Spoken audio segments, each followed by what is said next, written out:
Bago ko simulan ang ating kwento, ay huwag po sanang kalimutang mag-subscribe bilang pagsuporta.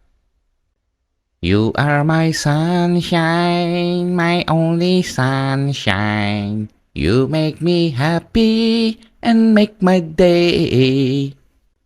Pakanta-kanta kahit sintonado ang boses na isinasayaw ng kaibigan ko ang kanyang cellphone habang pinagmamasdan ang pinagpapantasyahan niyang larawan ng dalaga na kanya daw chatmate.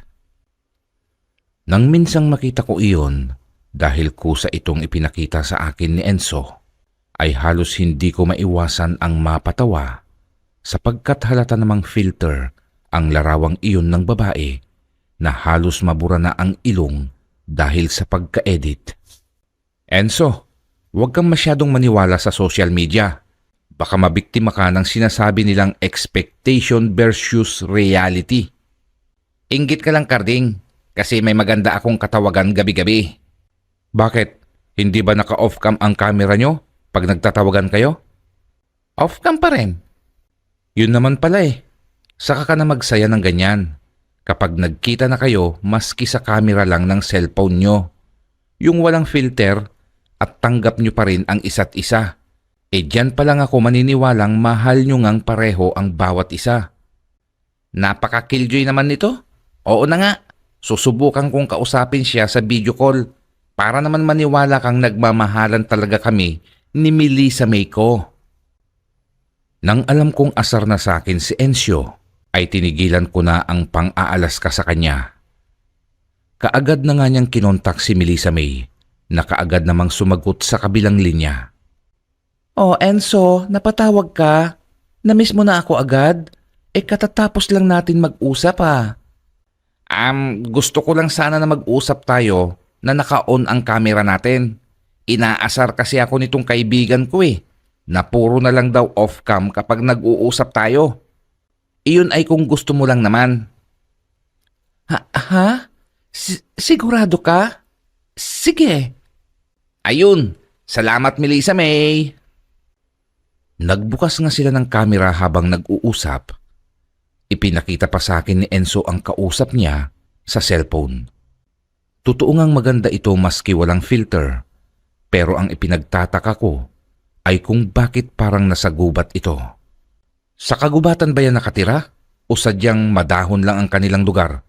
Ewan ko, hindi ko na tinanong Nagmamadali kasi siya kanina at hindi na nga nakapagpaalam Basta't pinatayan niya na lang ako ng tawag.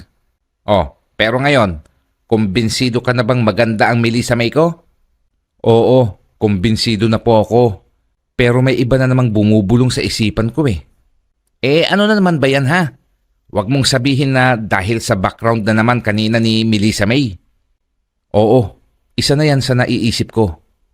Biruin mo kung nasa probinsya siya o nasa liblib siyang lugar nakatira, bakit may cellphone siya? Bakit may pantawag siya palagi sa'yo? At bakit parang misteryosa naman ang kagandahan niya? Nahihiwagaan ako sa babaeng kinababaliwan mo, Enzo. Tol, gusto mo bang masagot yung mga katanungan mo? Sumama ka na lang sa akin sa susunod na buwan. Bakit? Anong meron? Sa susunod na buwan na kasi kami magkikita ni Melissa May. Pupuntahan ko siya sa bahay nila. At alam mo ba ang premyo ko? Ibibigay niya na lahat ng kahilingan ko at nanaisin ko. Naku tol, huwag kang magpadalos-dalos ng desisyon mo. At baka mapano ka. Alalahanin mo na hindi mo pa masyadong kilala ang babaeng yan. At sa online call mo pa lang siya nakikita. Kaya pag-isipan mong mabuti ang mga gagawin mong hakbang. Basta. Pupuntahan ko si Melissa May. Alam kong mahal niya rin ako at gusto niya akong makasama. Kaya sasama ka man o hindi, ay tuloy ang meet-up naming dalawa. Ano pa nga bang magagawa ko? Buo na pala ang desisyon mo Alangang pabayaan kitang bumiyahe ng mag-isa. Yan ang matalik kong kaibigan. Walang iwanan. Naman. Pero maski natapos na kami sa pag-uusap ni Enzo, ay hindi pa rin mawala sa isipan ko ang agam-agam sa tunay na pagkatao ni Melissa May na iyon. Iba talaga ang pakiramdam ko sa kanya. Para bang kinikilabutan ako at nagsisitindigan ang mga balahibo ko sa katawan sa tuwing nasasagi sa isipan ko ang mukha niya. Habang lumilipas ang mga araw, ay kitang-kita ko sa mga galawan at ekspresyon sa mukha ng kaibigan ko ang labis na pagkasabik sa nalalapit na pagkikita nila ng kanyang chatmate. Talagang in love si Enzo sa Melissa May na iyon. Ako naman ay nakamatsyag lang sa kaibigan ko nang hindi niya alam. Sumapit ang katapusan ng buwan, kaya araw din ng sahuran sa pinapasukan naming pabrika ng pansit. Dahil sa batak kaming magkaibigan sa trabaho at ilang taon na ring tagamasa ng harina bago ito isalang sa makinang pisadahan at gawing pansit, ay masasabi kong bato-bato ang aming katawan ni Enzo. Ang problema nga lang sa kaibigan ko, nasobrahan yata dahil pati sa mukha niya ay nagkaroon ng abs. Siguro tol, kapag nakipagsuntukan ka lugi ang kalaban mo. Bakit mo naman nasabi yun, Carding? Ha? Hindi niya malaman kung nasaan ang mukha mo. Nagkalat ba naman ang abs sa katawan mo? Pati sa mukha meron din. Hayang ka na naman Napakasalbahe mo talaga sa mukha ko. Gwapo kaya ako. Kaya nga patay na patay sa akin ang syota ko Syota? Sino namang malas na babaeng yan? Si Melissa May, di ba? Sinagot na niya ako kagabi, no? Mas maganda raw kasi na kami na, bago kami magkita. Para magawa na namin ang lahat ng naisin naming posisyon, bakasyon. Posisyon? Ampotek. Pero tol, hindi na ba magbabago ang isip mo? Talaga bang tutuloy tayong pumunta sa lugar niyang si Melissa May? Oo, Carding. Desidido na ako. Ngayon lang kasi mayroong naglakas ng loob na kausapin ako sa video call Natanggap ako at sinagot pa. Kaya wala na akong dahilan para hindi ituloy ang usapan naming dalawa ni Melissa May. O sige, good luck na lang sa ating dalawa tol. Sana maging masaya ang pagkikita ninyo ng syota mo. Salamat tol. Pagkatanggap namin ng aming sweldo, ay ipinaalam na rin namin kay boss ang gagawin naming pag-leave ng ilang araw. Mabait naman ang amo namin kaya pinayagan niya kami. Pagsapit ng gabi ay nag-impake na kaagad si Enzo ng mga dadalhin niyang gamit. Napapailing na lamang ako at natutuwa sa kaibigan ko kasi ganito pala siya magmahal ng babae. Sobrang dedikasyon ang kanyang ginagawa sa lahat ng bagay. Pagkatapos naming maghapunan, ay humiga na kami sa tig-isa naming higaan. At habang pinagmamasdan ko si Enzo, naabot tenga ang ngiti habang nakatitig sa kanyang cellphone, ay hindi ko namalayan na nakatulog na pala ako. Umaga na nang magising ako. Tanaw ko mula sa nakabukas na bintana ang liwanag ng paligid. Nakita ko naman si Enzo, na mula sa aking higaan ay nasa kusina na siya. Abala sa paghawi mula sa kalan sa takore na pinag-initan niya ng tubig. Sakto Carding ang paggising mo. Mainit na itong tubig. Nakabili na rin ako ng pandesal. Kaya halika na't makapag-almusal. Mamaya bibiyahin na tayo. Pinagmasdan ko ang kaibigan ko. Napansin ko na mapupula ang kanyang mga mata kaya sigurado ako na napuyat ito sa kaka-cellphone. Hindi ka na naman nakatulog ng maaga no? O baka hindi ka na talaga natulog, kachat-chat kay Melissa May. Natulog naman ako ng 1 oras. Ito naman palibhasa kasi hindi mo pa nararanasan ang umibig Kaya hindi mo alam ang nararamdaman ko. Nandun na ako, pero hayaan mo na nga lang. Kinuha ko ang 1 tasa ng kape. Hindi pa rin nagbabago ang timpla ni Enzo. Gustong-gusto ko kasi ang lasa ng paggawa niya ng kape. Kasi talagang nakakabuhay ng dugo ang pinag-aagaw niyang lasa ng pait at tamis.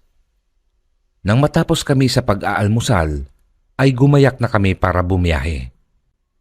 Alam mo ba kung saan ang eksaktong lugar na pupuntahan natin? Oo, sinabi na sa akin ni Melissa May kagabi nang mag-usap kami. Mabuti naman. Saan tayo sasakay?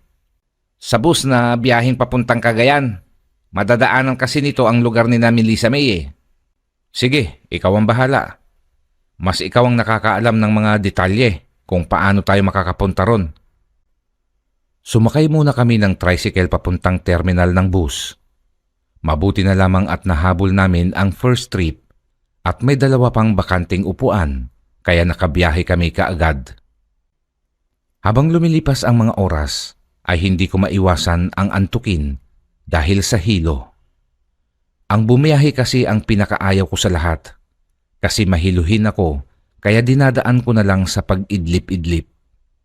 Sabi ni Melissa May, nasa 10 hanggang 20 oras ang itatagal ng biyahe natin. Kaya matulog ka na muna dyan, tol. Alam ko namang mahiluhin ka eh. Hindi na ako sumagot pa kasi napapikit na ako ng mga sandaling iyon. Unang gising ko ay nang mag-stop over kami sa isang kainan. Nagsisibabaan ang mga tao para kumain sa karinderyang iyon. At nangyayain ako ni Enzo na kumain na rin kasi 12:00 na pala ng tanghali ay sumama na rin ako sa kanya. Total gutom na din naman ako.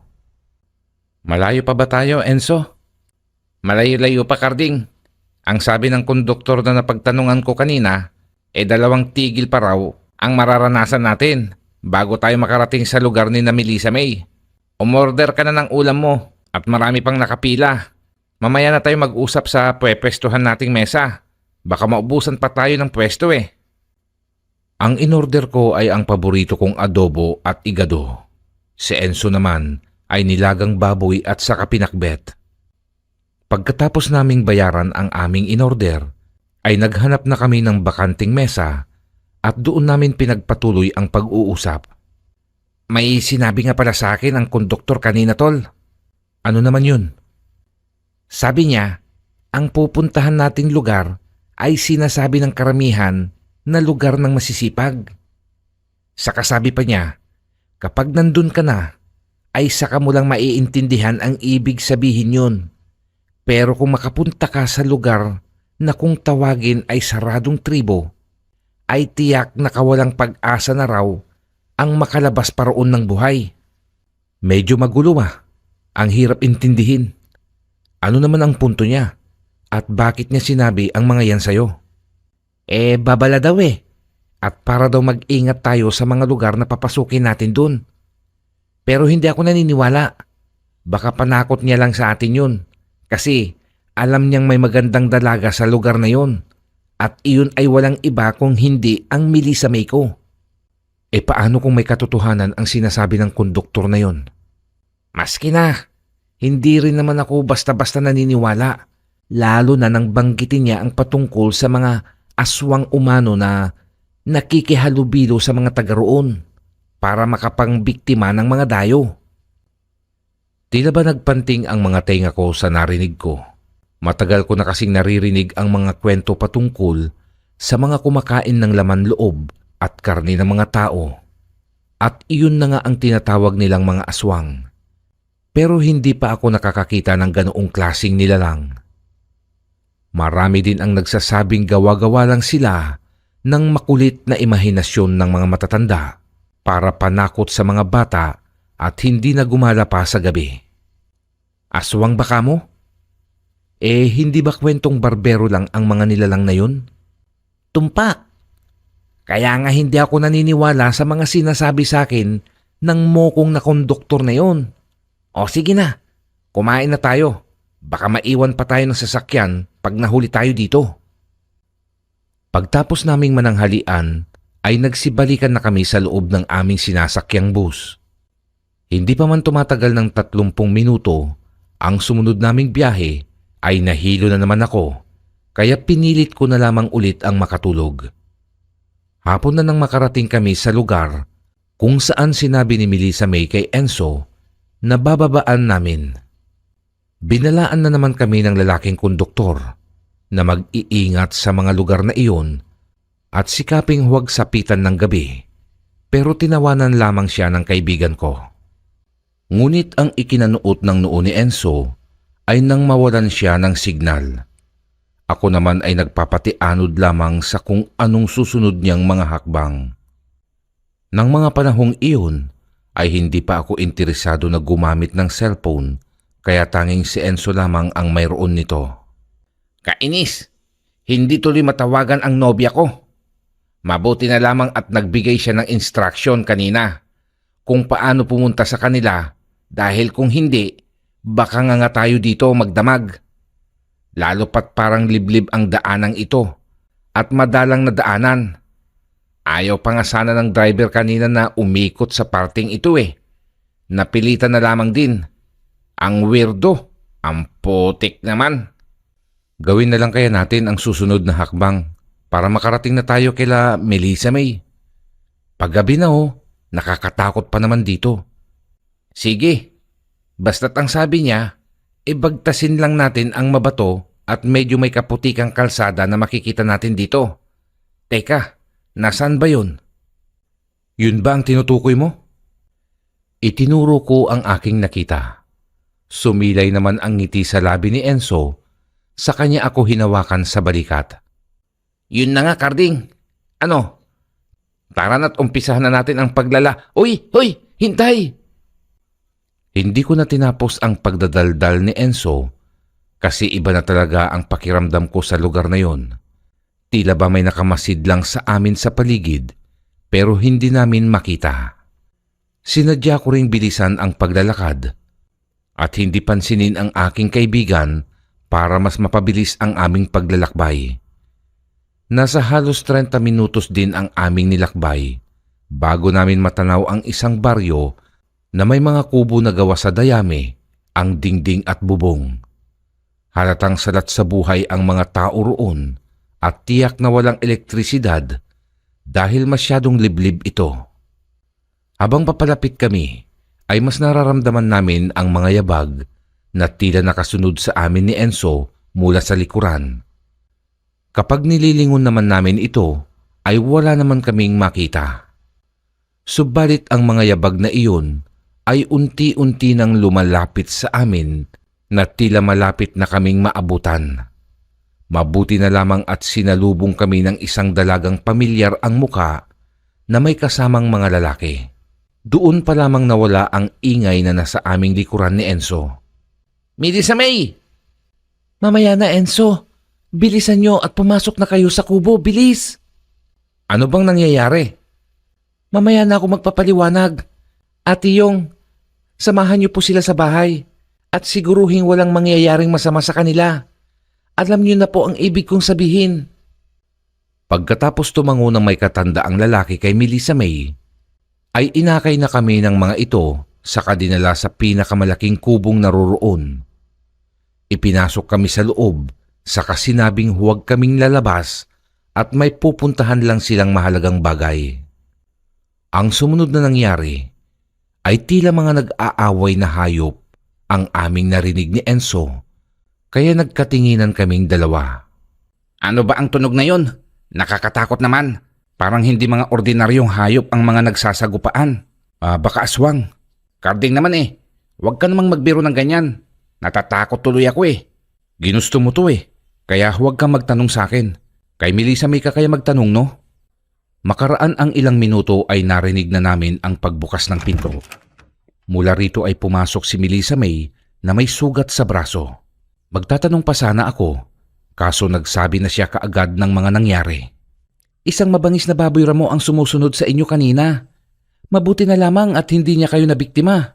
Ayun, tinugis na namin at pinatay. Masanay na kayo rito. Talamak talaga ang mga ligaw na hayop dito sa amin. Sa katunayan marami nang nabibiktimang pananim, pati na mga tao ang mga salot na yon. Kaya mag-iingat kayo ha. Lalong-lalo ka na, Enzo. Halos matunaw sa kilig ang kaibigan ko nang kintatan siya ng kanyang nobya. Dumilat pa siya sa akin na tila ng aasar at nang iinggit. Natapos lang ang pag-uusap nang may kumatok sa pintuan. Dito ay hindi ko alam ang aking nararamdaman nang makita ko ang pinapasok ni Melissa May sa kanyang bahay. Isang napakagandang dalaga na tinawag niya sa pangalang Jelay. Tol, ang ganda niya rin ano? Ligawan mo na kaagad, dali! Anong akala mo sa akin? Kagaya mo na basta maganda at nakapalda, ililigawan na agad? Hindi naman nakapalda yung babaeng yan Naka-short, pero maganda. Oo. Tumahimik ka nga dyan. Siya nga pala, si Jelay, pinsan ko. Jelay, si Carding nga pala. At yung isa naman, nobyo ko, si Enzo. Kinagagalak ka naming makilala, Jelay. Single pa itong kaibigan ko, kahit hindi mo tinatanong. Salamat. Ganyan talaga si Jelay, tipid magsalita, kasi mahiyain. Siya din ang pinakadoktora namin dito, kasi siya ang may kaalaman sa panggagamot sa iba't ibang sugat na natatamo namin, pati na ang iba't ibang sakit na dumadapo sa mga taga rito. Astig pala ang mapapangasawa ng kaibigan ko kung sakali. Pero mas astig ang syota ko kasi lumalaban sa mababangis na hayop sa gubat. Lumipas ang magdamag na pawang kwentuhan lamang ang nangyari. Walang tulugang naganap kaya lahat kami ay puyat nang sumapit ang kinaumagahan. Sa magdamag na iyon ay napansin ko ang makahulugang sulyap sa akin ni Jelay. Para bang may kung anong gusto siyang sabihin sa akin pero hindi niya magawa sa hindi ko maipaliwanag na dahilan. Nang araw ding iyon ay parang gusto kong humanap ng magandang pagkakataon para kausapin ng sarilinan ang dalagang manggagamot at alamin kung ano ba talaga ang gusto niyang sabihin sa akin. Kay Melissa May naman ay hindi pa rin nawawala ang pagdududa ko sa tunay niyang pagkatao. Maski sa personal ko na siyang nakikita, ay nahihiwagaan pa rin ako sa kanya. Pero hindi ko na ito sinabi pa kay Enzo at baka magtampo pa sa akin ang kaibigan ko. Nang makita kong pumasok si Jelay sa kusina, ay kaagad ko siyang pinuntahan. Si Enzo at Melissa May ay masaya pa rin nag-uusap tungkol sa kanilang relasyon, kaya hindi na nila namalayan ang pag-alis ko. Jelay, pagpasensyahan mo na ako kung sinundan kita rito ha. May gusto lang sana akong malaman mula sa iyo. Umalis na kayo rito bago sumapit ang petsa 13 kung kailan ang araw ay Biyernes, kung ayaw niyong magsisi sa bandang huli. Kakausapin ko pa sana siya ulit, pero mabilis na niya akong iniwan. Halatang nagmamadali siya at may iniiwasan. Nagkaroon tuloy ako ng katanungan sa aking isipan na gusto kong malaman ang mga kasagutan kaagad-agad. Pero kung nilalapitan ko naman si Jelay sa mga sumunod na araw, ay ilag pa rin siya sa akin. Bakit nga ba niya ako iniilagan? Bakit parang iwas siyang makipag-usap sa kahit na sino? At bakit bigla lamang ang mga salitang lumabas sa kanyang bibig? Araw ng Lunes, ikasyam na araw namin ni Enzo ng pamamalagi sa probinsya ng kanyang nobya. Siguro ay nagsawa na rin sila sa pag-uusap, kaya kusa na akong nilapitan ng aking kaibigan. Tol, kumusta na? Napasagot mo na ba si Jelay? Napasagot ka dyan bukas na ang alis natin. At hindi ko alam kung babalik pa ako dito. Kaya bakit ko siya liligawan? Isa pa, napakailap niyang kausapin. Tipid na tipid ang mga salitang binibigkas niya. Kaya paano ako magkakaganang manligaw sa ganoong klaseng babae? Oo nga Yan din ang sinasabi ni Melissa May sa akin na problema tungkol dyan sa pinsan niyang yan. Hindi rin daw makausap ng maayos. Ganoon na daw ba si Jelay simula pagkabata?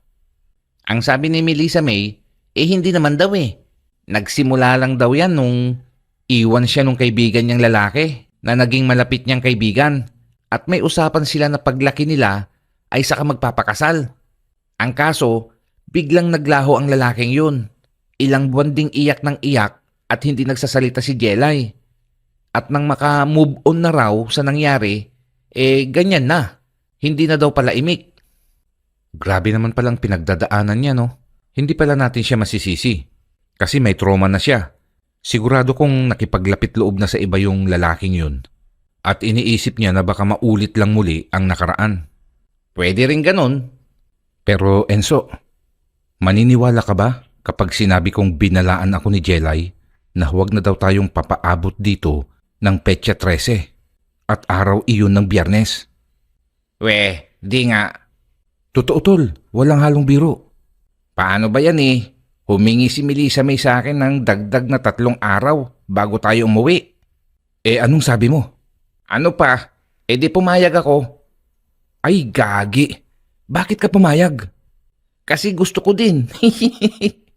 Hindi mo man lang ako kinausap muna bago ka pumayag? Hay naku naman talaga, Enzo. Naputol ang aming pag-uusap nang makita naming dadaan si Jelay sa aming harapan. Bahagya pa itong bumagal sa paglalakad nang malapit na siya sa amin. Hindi namin parehong inaasahan ni Enzo ang kanyang sinabi. Huwag na kayong pumayag na abutin pa kayo dito ng Biyernes ng gabi. Dadating na sila para kunin kayo at gawing alay sa kanilang hari. At gaya ng dati, pagkatapos niyang sabihin iyon, ay umalis na rin siya kaagad. Hindi man lang niya pinansin ang tawag sa kanya ni Enzo. Nang makalayo na siya, ay saka ulit kami nag-usap ng kaibigan ko. Napaka-weirdo, no? Ang gandang babae pero parang may saltik naman. Uy, saltik ka dyan. Wala bang magandang pasyalan dito? Nakakabagot na eh. Umuo ka pa kasi. Aalis na nga lang tayo bukas eh. Wag mo na akong sinesermonan, Karding. Tara, maglakad-lakad muna tayo. Baka sakaling may mapala tayo at maiuwi na isang bagay na pwedeng maging alaala natin sa lugar na ito. Mabuti pa nga. Naglakad-lakad nga kami pagkatapos magpaalam ni Enzo kay Melissa May. Ewan ko kung bakit parang ramdam ko na nasa amin nakatuon ang mga taong nadadaanan namin. Para bang binabantayan nila ang bawat kilos namin ni Enzo. Nang makalagpas kami sa kabahayan, ay nagpunta kami sa nakita naming maliit na gubat. Doon ay nakita namin ang tila isang simbahan na nasunog at napabayaan na ng matagal na panahon. Nasiguro kong simbahan iyon dahil sa krus na nasa itaas ng gibagibang gusali at may nakasulat pa na INRE sa taas nito na ang ibig sabihin ay Jesus Nazarenos Rex Ludarum o mas kilala sa salitang Ingles na Jesus of Nazareth, King of Jews. Mukhang sinaunang simbahan ito pero bakit dito sa loob ng gubat? At bakit nasunog? Mukhang pinabayaan na rin kasi. Pinamahayan na tuloy ng mga damo at baging. Simbahan yan ng dating pari dito sa amin. Bata pa lang ako nang sunugin yan ng mga taga rito dahil sa ibang pananampalataya na alam nila. O sa madaling salita, baluktot ang pananampalataya nila sa kinikilala nilang Panginoon. Jelay, sinundan mo kami? At teka, himala, ang haba yata ng sinabi mo ngayon. Matagal ko nang hinihintay ang pagkakataong ito, Karding, Enzo. Ayaw kong madamay kayo sa nangyari sa aking kaibigan na naging lihim kong nobyo. Nagpapanggap lang din akong tipid magsalita dahil ayaw kong makahalata sila na may alam ako sa mga nangyayari. Hindi maganda ang kanilang ginagawa. Teka, pwede bang pakilinaw? Hindi kasi namin maintindihan eh. Oo nga, medyo malabo eh. At saka bakit mo kami binabalaan? May mangyayari ba sa aming masama? Makinig kayong mabuti sa sasabihin ko. Sa Biyernes Petsa 13 ay muling idadaos ang pag-aalay sa Haring Lukas, isang aswang na asbo. Nag-aanyo siyang malaking asong itim kapag hinahandog na sa kanya ang magiging kabayaran sa pananampalataya sa kanya ng mga taga rito. At isa na doon ang kaibigan ko. Kitang-kita ko kung paano siya dukutin at ialay. Enzo, totoong mahal ka ni Melissa May. Pero wala siyang magawa kung hindi ang ialay ka dahil ayaw niyang suwayin ang kanyang mga magulang na mga aswang na rin at nagpayanggaw sa kinikilala nilang Diyos. Ang akala kasi nila na ang pagiging aswang ay isang buhay na walang kamatayan at may kaakibat na kapangyarihan. Nakakabigla yata ang mga revelasyong sinabi mo, Jelay. Mukhang mahirap yatang paniwalaan ang mga yan. Lalo't sangkot ang pinsan mo na nobya ko. Pati na ang mga magulang niya. Ay mali. Lahat pala ng nandito ay sangkot. Totoo ang sinasabi ni Jelay, Enzo, Karding. Biglang pagsabat ni Melissa May, kasabay ang paghagulgol nito ng iyak. Patakbong pinuntahan ni Enzo ang kanyang nobya. Saka mabilis niya itong niyakap. Mas lalong umiyak naman ang dalaga at nang matapos ay saka ulit ito nagsalita. Noong una ay papaibigin lang sana kita, Enzo. Gaya ng plano ng aking mga magulang. Gagamitin ko ang kagandahan ko upang mapaibig kita at mapunta dito bilang isang alay. Ang kaso, habang nandirito ka, unti-unti na akong napapaibig hanggang sa Mahal na kita. Ayaw kong may mangyari sa inyong masama. Ayaw kong mawala ka sa akin. Pero paano? Anong gagawin ko? Anong gagawin natin? Sinasabi ko na nga ba't may ibang nangyayari? Teka Melissa May, magtapat ka sa akin. Aswang ka na rin ba? Hindi nakaimik si Melissa May. Tinignan niya si Enzo ng makahulugan at tinanguan naman siya ng kaibigan ko.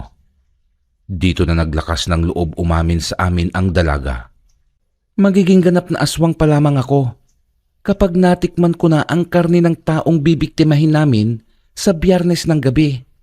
At kayo yun Enzo at Carding. Pero tutol ang kalooban ko. Mahal kita Enzo at ayaw kitang mamatay. Kalma lang Melissa May, okay? Walang mamamatay. Carding, ano may plano ka ba? Hindi pwedeng tumunganga na lang tayo rito at hintayin ang araw kung kailan tayo kakainin. Wala nga din akong maisip eh. Blanko rin ako dahil sa aking mga nalaman. Ako may alam, pero para hindi sila makahalata, si Carding na lamang ang dadalhin ko. Insan, mauna na kayo ni Enzo sa bahay. Ikaw na ang bahalang magpalusot. Sige, pero Jelay, patawad. Kasi hindi ko alam na nobyo mo pala noon si Greg. Wala kang alalahanin, Insan. Maski naman alam mo wala ka rin namang magagawa para pigilan ang kagustuhan ng mga taga rito. Saka na natin pag-usapan yan. Mahalaga ang bawat oras ngayon. Nagpatianod na lamang ako sa kung saan ako dadalhin ng dalagang manggagamot. Sa mas liblib na lugar sa gubat niya ako dinala. Hanggang sa makarating kami sa isang matanda at malaking punong kahoy na may napakalilim na mga dahon. Nakikita mo ba ang nakatatak na hugis palad sa katawan ng punong narang iyan, Carding? Pagtingin ko ay meron nga ito roon. Oo, bakit? Ano bang meron dyan sa tatak na yan? Maliit pa iyan nang ilagay ni Padre Ramon ang kanyang palad dyan. Sa kanya ito iniukit gamit ang isang kutsilyo. Alam mo ba na si Padre Ramon ang may-ari ng nakita niyong lumang simbahan? Sinira siya ni Haring Lucas sa mga tao dito sa lugar namin. At sinabi niyang huwad ito at walang kakayahang magbigay ng swerte. Matanda na noon si Padre Ramon at wala na siyang kakayahang gamitin ang mutya ng kalikasan na nakapunla sa kanyang palad. Kaya ang ginawa niya ay isinalin niya ito sa katawan ng punong narang iyan. At bago siya patayin, matagumpay niya itong nagawa. Ang ibig mong sabihin may mutya sa loob ng katawan ng punong yan? Tama ka, at naghihintay lamang ito ng tamang tao para pagsalinan at sasaniban nito. Teka, sabi mo bata ka pa lamang noon. Paano mo nalaman ang mga ito? Bago kasi mawala si Padre Ramon, ay iniwan niya sa akin ang isang aklat ng panggagamot ng isang albularyo. Kasama na dito ang kanyang mga ginawang pagtago sa mutya.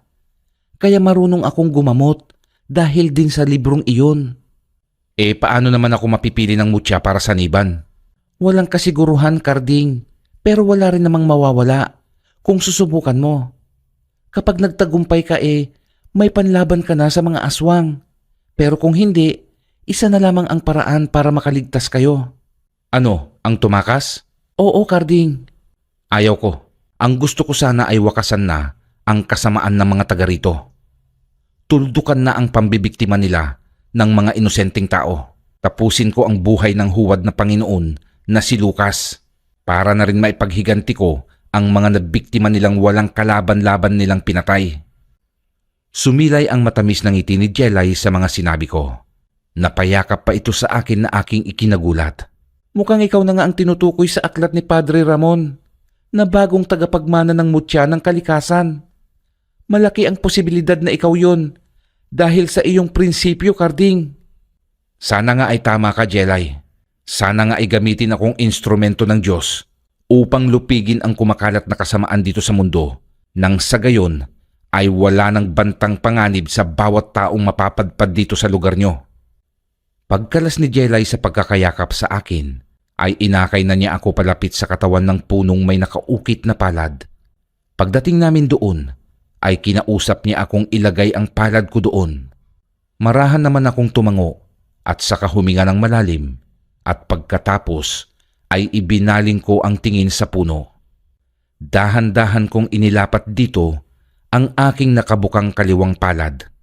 Saka ko ipinikit ang aking mga mata.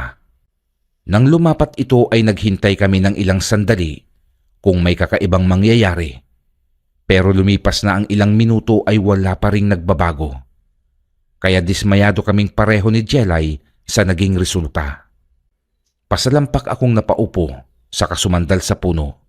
Walang kapag-apag-asang tinignan si Jelay na bumusangot din dahil sa nangyari. Karding, baka nga hindi ako ang bagong tagapangalaga ng mutya ng kalikasan. Kaya huwag na nating ipilit pa. Tanggap ko naman na nabigo ako eh. Karding, ilang beses mo palang namang sinubukan eh. May ilang araw pa. Malay mo, isa sa mga ito, iibigay na ng puno ang mutya sa pangangalaga mo. Basta't huwag ka sanang mawalan ng pag-asa. Tumango na lamang ako sa kamalamyang tumayo. Hinawakan ko ang kamay ni Jelay saka naglakad palabas ng gubat. Wala naman siyang imik na sumunod sa akin. Pero nang makalabas kami, ay tinanggal na niya ang kamay niya sa pagkakahawak ko. Dito ko naalala na nagpapanggap pala siyang suplada at hindi pala imik, kaya kaagad ko siyang tinanguan at iniwan. O tol, kumusta ang nilakad nyo? May maganda bang naging resulta? Dismayado akong sinagot si Enzo. Wala nga eh. Bigo akong magawa ang dapat sana makakatulong sa atin para makaligtas sa paparating na kapahamakan. Si Jelay, nasaan siya? Naghiwalay na kami ng landas na tinahak. Alam mo naman ang pagpapanggap niya, hindi ba? Oo pala. Ano nga pala ang paraan na ginawa niyo? Basta, pag nagtagumpay sana ako kanina, tiyak na makakatikim sa akin ang mga aswang na yan eh. Siya nga pala, kumain na ba kayo? Tapos na tol. Ayun, ipinagtabi ko na lang kayo ng makakain ni Jelay. Hindi na ako sumagot pa. Tinapik ko na lang ang balikat ni Enzo saka dumiretso sa kusina dahil kumakalam na rin ang aking sikmura. Sa sumunod na mga araw ay sinubukan ulit namin ni Jelay na puntahan at kunin ang mutya ng kalikasan na nakakulong sa puno ng nara. Pero wala pa rin nagbago sa nagiging resulta maski ang mga sumunod pang mga araw hanggang sa dumating ang araw ng Biyernes 13. Huling subok na namin ito. Pero nang makarating kami sa bukana ng gubat, ay kinausap ako ni Jelay. Paano kaya Karding kung mag-isa ka na lamang pumunta? Malay mo kapag wala kang kasama ibigay na ng puno ang mutya. Huling subok mo na ito at mamayang gabi ay oras na para ialay kayo kay Haring Lucas. Sige Jelay, gagawin ko ang lahat para lamang makuha ang mutya ng kalikasan at mailigtas ang buhay namin ni Enzo. Hintayin mo na lamang ako dito at ipagdasal mo na magtagumpay ako sa pagkakataong ito. Makakaasa ka, Karding. Sige na, lumakad ka na. Dahil sa kabisado ko na ang daan papunta sa puno ng nara, ay mabilis ko na itong narating. Ewan ko, pero parang napakagaan ng pakiramdam ko habang papalapit ako doon. Pagtungtong ko sa harap ng puno, ay suminghal muna ako ng malalim. Iniunat ko ang aking braso sa kapalad, saka itinapat sa palad na nakaukit, pero bago ko iyon nilapitan ay nagdasal muna ako ng taimtim. Diyos na makapangyarihan sa lahat, bigyan mo po sana ako ng basbas para po mapagtagumpayan kong makuha ang kapangyarihang nasa panig ng kabutihan. Bigyan niyo po ako ng pahintulot na makuha ito upang magamit ko panlaban sa mga kampon ng kasamaang lumalaganap dito sa aming mundo. Sana po ay gabayan niyo ako sa lahat ng aking gagawing hakbang at huwag niyo po akong pahintulutang maligaw ng landas. Kayo na po ang bahala sa akin, Ama, at sa magiging resulta po ng aking gagawin ay taos puso ko pong tatanggapin. Amen. Nang matapos ako ay dito ko na ginawa ang aking sadya. Paglapat ng aking palad ay hindi ko maipaliwanag ang aking sumunod na naramdaman. Basta napakagaan, napakalinis at napakaluwalhati ng aking pakiramdam na noon ay para akong lumulutang sa alapaap ng nakapikit. Makaraan ang ilang minutong ganun ang sistema ay nagmulat na ako ng aking mga mata. Dito ay nakita kong tuyong-tuyo na pala at tila patay na ang puno ng nara na nasa aking harapan. Pero bakit? Ibig ba nitong sabihin na isalin na ng punong nara ang mutya ng kalikasan sa aking pangangalaga? Naglakad ako pabalik kay Jelay. Nandun pa rin siya at matyagang naghihintay sa akin. Nang makita niya ako ay kaagad siyang lumapit at nagtanong, "Ano? Kumusta ang lakad mo? May maganda bang nangyari?" Ewan ko. Pero kanina, parang may hinihigop ang aking katawan at nang magmulat ako ng mga mata, ipatay na ang puno ng nara. Nanlaki ang mga mata ni Jelay, pero gumuhit din ang mga ngiti nito sa labi. Niyakap na naman niya ako. Sa kanya sinabi ang nalalaman. Ayon sa nakasaad sa libro ni Padre Ramon, kamatayan ng punong nara ang magsisilbing palatandaan na nagtagumpay na ang taong hinirang na susunod na tagapangalaga ng mutya. Karding, nagtagumpay ka! Labis na tuwa ang naramdaman ko ng mga sandaling iyon. Hindi pa rin ako makapaniwala, pero dahil sa mga sumunod na paliwanag ni Jelay, ay nakumbinsi na rin niya ako. Mabilis na lumipas ang mga oras hanggang sa sumapit na nga ang gabi kung kailan ang pagdating ng Haring Asbo na si Lucas. Wala na rin naman akong nararamdamang takot ng mga oras na iyon at handa na akong harapin ito sa laban. Alam kong hindi ganong kadaling labanan ang isang kampon ng kadiliman, pero hindi rin ako papayag na magpatuloy pa itong makapambiktima ng mga taong inosente. Pagpatak ng alas 8 ng gabi, ay dito na nagsimulang magbago ang galawan ng mga residente doon. Pati na ang mga magulang ni Melissa May ay walang paalam na lumabas ng bahay. Nagpaiwan naman siya para bantayan kami ni Enzo. Patawarin niyo ako, Karding. Enzo, dumating na ang takdang oras para ialay kayo kay Haring Lucas. Magiging ganap na aswang na rin ako. Mamaya kapag natikman ko na ang karne ninyo. Masaya akong mamatay dahil naramdaman kong minahal mo ko, Melissa May. Salamat. Ipinaramdam mo sa akin na totoo ka at hindi mo ako niloko. Ano ba kayo? Tama na nga ang drama ninyong yan. Walang mamamatay dahil kay Karding. Tama si Jelay. Walang mamamatay. Pero Melissa May, hindi ko maipapangako ang kaligtasan ng mga magulang mo.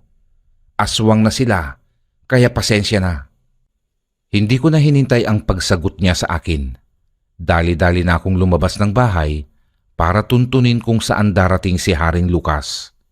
Gusto pa sana akong pigilan ni Melissa May, pero inawat na siya ni Jelay at Enzo. Sa may hindi kalayuan ay may nakita akong isang pagpupulong.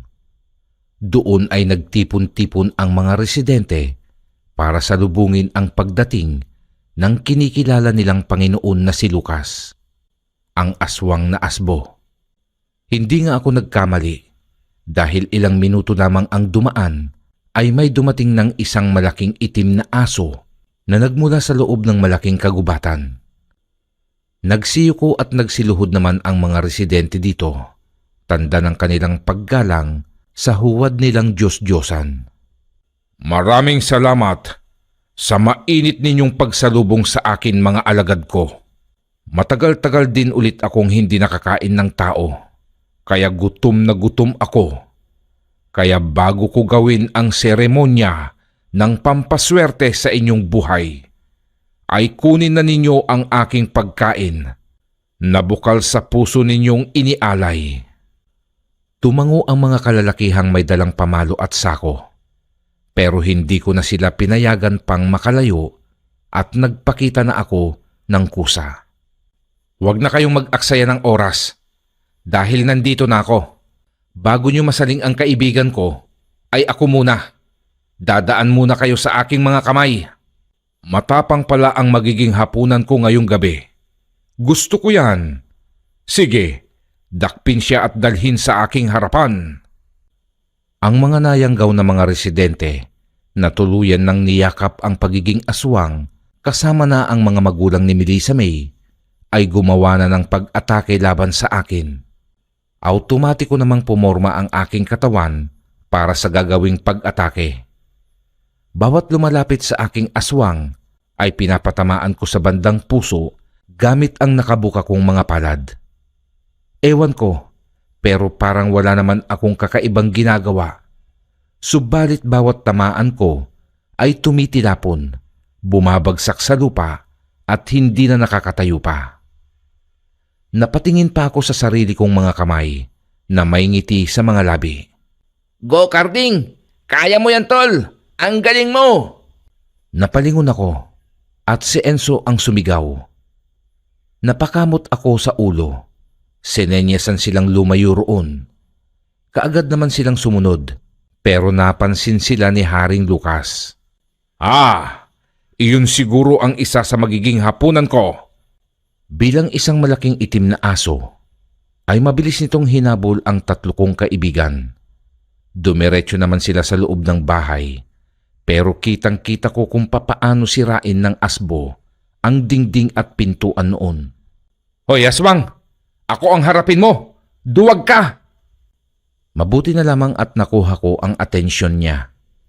Handa na sana itong lundagin si Enzo na hinaharang ang katawan sa dalawang dalaga. Ano ka mo? Duwag ako, ha? Wala pang lapastangan ang nagsabi sa akin yan. Isa akong hari, kaya dapat mo akong igalang. Hindi dapat igalang ang mga kagaya mong duwag. Anong sinasabi mo kanina, ha? Matagal ka nang hindi kumakain ng tao? Imposibleng manirahan ka sa loob ng kagubatan ng matagal na panahon bago ka ulit makakain. Huwag mong linlangin ang mga tao para lamang sa pansarili mong kagustuhan. Wala ka sa posisyon para sabihan ako ng ganyan tao. Pagkain lamang kita, kaya huwag kang maging mapagmataas na akala mo ay kaya mo na ako. Kaya kita at hindi ka mananalo sa akin. Walang duwag na nananalo sa laban. Sabi ng hindi ako duwag eh! Galit niya akong sinugod. Muli ay inihanda ko ang aking sarili. Nagpalitan kami ng mga pag-atake, pero iniingatan ko ang kanyang mga kuko. Alam kong mapanganib ang masugatan ng isang aswang dahil may lason ang mga kuko nito na pwedeng makamatay at pwede ring makayanggaw. Mabilis din ang bawat niyang pagkilos. Halos magkasing liksi lamang kami, kaya hirap naming patamaan ang isa't isa. Pero habang tumatagal ang aming sagupaan, ay nararamdaman kong nababawasan ang bigat ng kanyang mga pag-atake at bilis ng kanyang paggalaw. Napangisi ako at kinindatan siya ng nakakainsulto. Anong kinikindat-kindat mo dyan, ha? May kasama pang pagngisi. Iniinis mo ba talaga ako? Ha? Oo, iniinis kita bago kita patayin. Tinatawag mong hari ang sarili mo, pero may kahinaan ka rin pala? Ang Diyos ay walang kahinaan, engot na aswang. Anong kahinaan ang pinagsasasabi mo, ha? Wala akong kahinaan. Mas malakas ako kumpara sa'yo. Oh, sige nga. Saluhin mo nga ang suntok kong ito. Buong lakas kong pinakawalan ang kaliwa kong kamay. Gaya ng dati, ay tiwala niya itong sinalag. Gamit lamang ang isa niyang kamay, pero iyon ay isang malaking pagkakamaling nagawa niya. Anong... Napilayan ang kaliwa niyang kamay na halos tumagos na sa kanyang siko ang buong buto ng kanyang kamay. Ininda niya iyon, pero muli siyang nakipagtitigan sa akin. Tatapusin ko na ang kasamaan mo, aswang na asbo. Pero pahihirapan muna kita nang maranasan mo ang pagpapahirap mo sa mga naging biktima mo bago kita kitilan ng buhay. Tumawa ito. Malakas at nakakainsulto din. Dumura pa siya sa lupa ng sarili niyang dugo bago siya tumugon. Maski mapatay mo ako ngayon, ay hindi na maibabalik pa ang buhay ng aking mga kinain. Hindi man, pero namnamin mo ang kirot at sakit ng madurog ang mga buto bago ka malagutan ng hininga. Mauna ka sa impyerno, hangal! Gamit ang kanan niyang kamay ay sinugod niya ako, pero gaya ng dati ay sinalubong ko iyon ng malakas na suntok. Doon na tuluyang tumilapon ang buo niyang kamay hanggang braso na naputol. Hindi pa ako nakontento. Pinisil ko pa ng malakas ang magkabilaan niyang balikat. Palahaw ni Haring Lucas ang pumailan lang sa buong paligid. Nang masaksihan ito ng mga taong nayanggaw at sumasamba sa peke nilang Diyos, ay nagsitakbuhan ang mga ito papasok sa kani-kanilang bahay. Ano, Haring Lucas? Kaya mo pa ba? Ha? Hanggang yabang lang pala ang asbo na yan eh. Hindi ka pala uubra sa kaibigan ko. Karding, patayin mo na yan. Oo nga, Karding. Nang mabigyan naman ng hustisya ang mga magulang ko. Kitang-kita ko ang pag-agos ng mga luha ni Melissa May habang tinititigan niya ang mga nakahandusay na bangkay ng kanyang ama at ina. Hindi ko na kasi sila nakilala nang magbago sila ng anyo bilang mga aswang na nayanggaw at nagbalik lamang sila sa normal nilang anyo bilang tao nang malagutan sila ng buhay. Hinawakan ko sa batok si Haring Lucas, saka ko siya binatukan ng malakas. Sumubsob ito sa lupa, pero nagawa pa rin niyang tumawa maski paus na siya sa kasusuka ng kanyang dugo. Ano pa ang hinihintay mo? Patayin mo na ako! Tapusin mo na ako! Napatingin ako sa tatlo. Si Jelay ang sumenya sa akin. Nakitilan ko na ng buhay ang aswang na asbo. O sige, kung yan ang nais mo, ay ipagkakaloob ko na. Magsasalita pa sana siya, pero hindi ko na hinayaan pa nang lapitan ko siya at malakas na pinagtatatadyakan ang kanyang ulo hanggang sa kumalat sa lupa ang kanyang utak. Nangisay pa ang katawan nitong nakahandusay hanggang sa tuluyan na itong hindi na gumagalaw. Natapos ang laban na nagwagi ang kabutihan ng gabing iyon.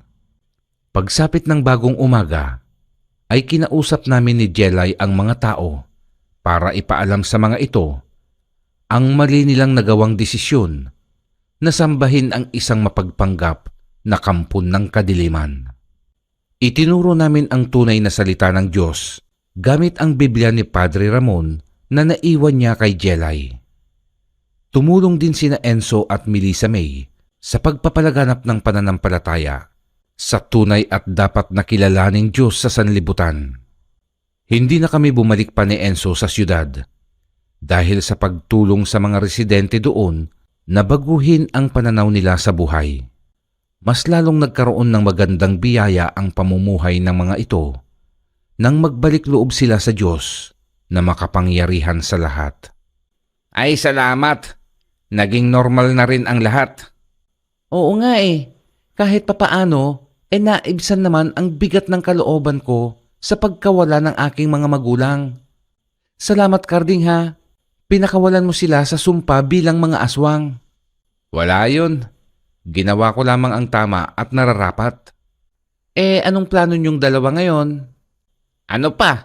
Di ang pakasalan kayo. Hindi ba, tol? Ano pa nga ba? Hoy, Karding. Ano ka? Hindi ka pa nga nanliligaw sa akin eh. Hindi pa pala? Paano yan, Karding? Di mauna na kami ni Melissa May na magpakasal. Sabay akbay pa sa nobya niya ang mokong para painggitin ako. Huwag na. Hintayin na lang natin sila, Enzo, para isahang kasal na lang. At tato hindi naman na kita iiwan eh. Talaga ha? Pangako mo yan, mahal. Opo. Miski kutis libag ka pa. Mahal mo ba talaga ako, Melissa May? Mahal ka niyan, Enzo. Kita mong nagsasabi ng totoo, hindi ba? Kutis libag daw ako, tol eh. Totoo naman eh. Che, who you? Oh, tama na yan. Baka magkapikunan pa kayong dalawa dyan eh. Yang lover boy mo kasi, Jelay, nang aasar. Si Melissa May kaya ang nagsabi na kulay libag ka. Oh, awat na. Bastidin mo kaya yan, Jelay, nang umiyak. Niyakap na nga ako niya ng 2 beses eh. Ikaw? Hoy, ang tabil nito? Melissa May, papainggit sila. Payakap naman, mahal. Pagkatapos na ng kasal, Enzo. Ay andaya naman, makapag-cellphone na nga lang. Napuno ng tawanan ang aming pag-uusap. Matyaga ko ngang niligawan si Jelay at makaraan ang halos 1 taon ay sinagot din niya ako. Ang tangan ko namang mutya ng kalikasan ay hindi na nagparamdam pa. Siguro ay nanahimik na rin ito sa aking kaibuturan at naghihintay lang ng panganib bago ito muling magkaroon ng bisa. Ngayong kasalukuyan ay maganda na ang aming pamumuhay. May isa na kaming anak ni Jelay at sina Enzo naman at Melissa May ay kambal ang ibinigay sa kanila. Masaya ang bawat isa sa amin at ibinaon na sa limot ang masalimuot naming nakaraan. Hanggang dito na lamang po ang aking kwento. Sana ay may aral kayong napulot. Ang inyong sender, Carding.